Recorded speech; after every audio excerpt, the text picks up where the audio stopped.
In the last video, we learned about gravity, and what we want to take a look at in this video is friction. So if we jump into our block actor and double-click on that and go down to the physics pull-down, you see that we have this attribute here called friction, which by default is set to 0 for all actors.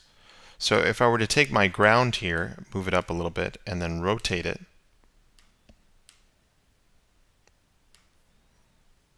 and switch our gravity to 0 in x and 300 in y, so gravity is pointing straight down with a value of 300, we'll get something that looks like this. Our block falls straight down, it hits the ground, and of course it slides across the ground. Now because the default value of friction is set to 0, that means that everything inside GameSalad, all actors, have no friction value. So everything is acting like a piece of ice.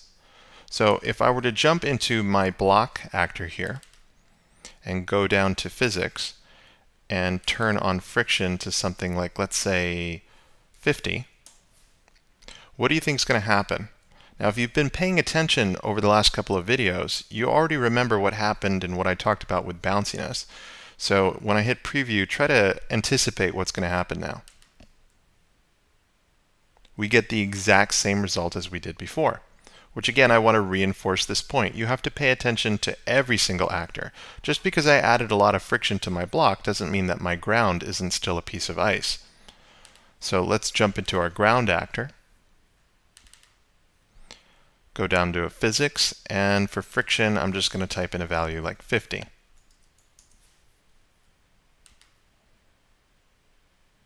And you can see now that we have friction for our block and our ground both at 50. We don't have our block sliding along the surface anymore. So what you're going to want to do is experiment with a few different friction values. So our block is at 50 and our ground is at 50, so you can see our block when it falls essentially gets stuck to the ground. If I wanted to, I could take this ground actor here, hold the Alt key, and click and drag it over to duplicate it. So I'm just going to rename this ground 2. That way I can apply different friction forces to ground and ground 2. So I'm going to go back to ground, and let's just take the friction of ground back down to 0.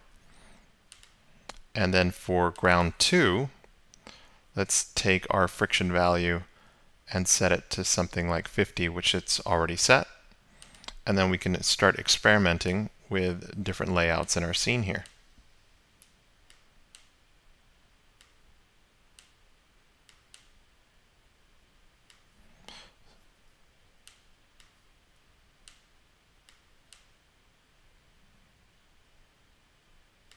So let's see what happens when we preview this.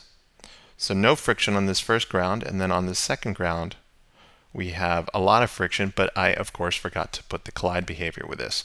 So let's just quickly jump back into our block character, and what we want to do is duplicate this collide behavior. I'm going to hold down the Alt key, click and drag, so we have two collide behaviors here in our block, and we want to switch this from ground to ground 2. So we have sliding, and then all of a sudden we have a lot of friction on this surface. So again, take a moment to apply or to put different actors into your scene and apply different friction values for each one of those actors and see what interesting concepts you can come up with.